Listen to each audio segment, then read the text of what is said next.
Well, hello there, and welcome to another J&J Tabletop video. My name is Jake, and we've got a special guest. You know we couldn't talk about the 2024 Player's Handbook without first bringing our friend Lee on board, but then also talking about Druids. Lee, this is how we met. Actually, you know what? Another quick little thing. For those of you who don't know, Lee just got married. You should give him a little congratulations in the comments section. But we're here to talk about the changes to Wild Shape because this is probably one of the features that not only did we meet talking about it, but it was changed quite a bit. It's one of the more drastic changes. I'm just going to run through a few of the things that are still the same, right? So you're still turning into a beast, like the core heart of this feature is still there. It lasts for a number of hours equal to half of your Druid level. There's no spell casting, but you can still concentrate on a spell you're concentrating on. You keep your brain stats, and you use beast stats, basically, if they are better. But Lee, there are some differences. Well, the main one that I'm pretty sure every druid's going to love is the fact that it's only a bonus action for every druid to transform into the wild shape, which, honestly, fantastic. Couple of other smaller changes. Whenever you do a short rest to regain your wild shape charges, however, it is only one per short rest rather than, I believe, all of them on a short rest, if I recall.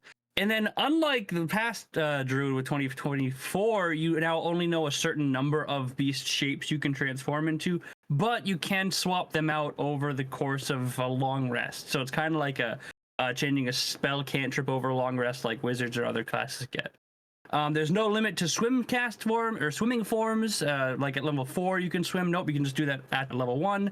And unlike in the 2014, perhaps the biggest difference is going to be how the hit points work. Rather than having a larger, massive pool of new hit points that beast form has, you instead get temporary hit points equal to your druid level. Alongside that, you no longer fall out of your beast form when you lose those hit points or lose your temporary hit points. You can either, one, lose it by using a bonus action to drop your beast form, or you become incapacitated.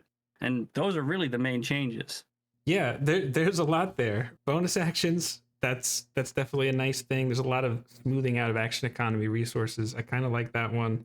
You are only getting one back on a short rest, but you are going to get more total uses in the day. So I think that's probably something you could say as a buff. Known forms, you and I talked about that in our what we would like to do with that. Although we did talk about turning into like subclass specific things. Like if you're a spores druid, maybe you could turn into a troll. I got particularly excited about that one. They didn't go that yeah, they didn't go that route here. Understandably so, but I thought that might have been fun. Yeah. But I really like that you can talk. That's kind of fun. You can creep people out if you want, right? You can turn into a black cat, go up to someone and just be like, "Hey, what are you looking at?" You know, smoking a cigarette. Especially in like a lower magic setting.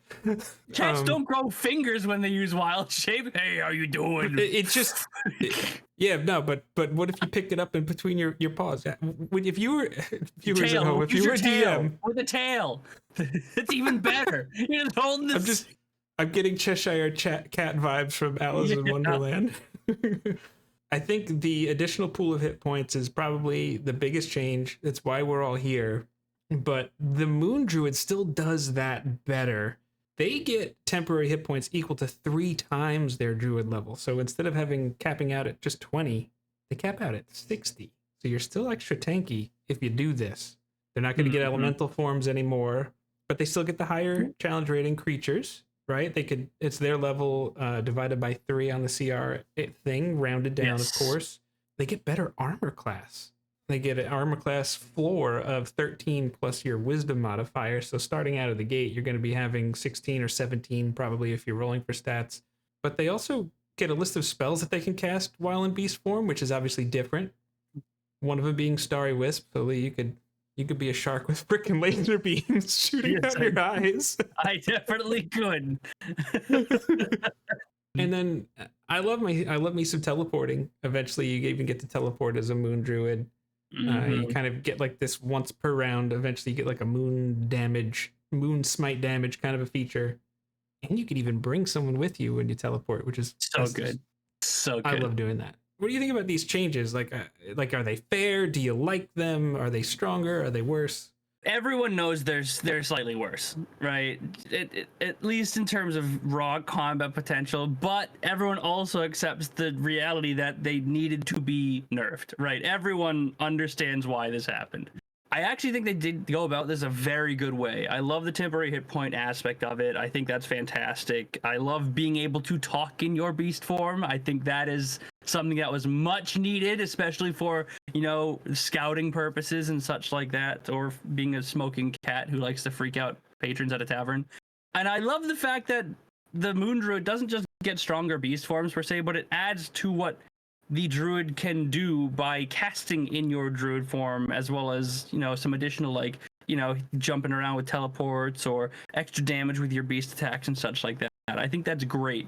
The one thing that I absolutely hate, I warn it to the ground, is they got rid of elemental forms, and that makes me very sad. But aside from that, I think these are great changes. Yeah, I'm largely in the same boat as you. The elemental forms in Moon Druid is kind of... I never got to play a Moon Druid up to that level, only in like one-shots. That was always a feature figured I would just really, really love, like turning into rock and air and doing all these cool things. But I am happy that even though they made a lot of these changes and it did, at least from a combat perspective, nerf the wild shape feature, I do like that they still largely kept the flavor that the Moon Druid does it better. Yeah. And I also like that I can shoot laser beams out of my eyes as a shark. Yep. That's a very valid thought right there. But I want to know what you think. Do you think it's cool that you can shoot laser beams out of your eyes as a shark or any other creature you turn into a beast form with? Let us know in the comment section. And then also go check out youtube.com/@thiscrits. We're going to have links to his channel in the comment section and the description. But yeah, what do you think about Wild Shape? Do you like it? Do you want to use this version, the old version? I think that's something we should know. You got anything else you want to say, Lee? Bring back elemental forms. You heard it here, folks. Take care, everybody.